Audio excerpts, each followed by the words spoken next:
আজ আমি বানাচ্ছি চিকেন রেজালা। চিকেন রেজালা বানানো যেমন সহজ, খুব কম সময় তৈরি হয়ে যায়, তেমনি খেতেও দারুণ হয়।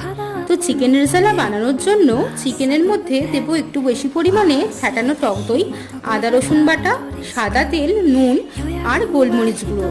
ম্যারিনেট করে 1 ঘন্টা রেখে দেব। এবার কড়াতে সাদা তেল আর ঘি গরম করে তাতে গোটা গরম মশলা, গোলমরিচ আর শুকনো লঙ্কা ফোড়ন দিয়ে পেঁয়াজ আর কাঁচা লঙ্কা যেটা একসাথে বেটে নিয়েছি সেটা দিয়ে একটু ভেজে নেব। তারপর ম্যারিনেট করা চিকেনটা দিয়ে রান্না করে নেব। চিকেনটা প্রায় সেদ্ধ হয়ে এলে কাজু বাদাম বাটা আর স্বাদ মতো চিনি দিয়ে আবারও কিছুক্ষণ ঢাকা দিয়ে রান্না করে নেব। এবার নামানোর আগে কয়েক ফোঁটা কেওড়া জল আর গোল করে কাটা পেঁয়াজ দিয়ে একটু নেড়েচেড়ে নিয়ে নামিয়ে নেব।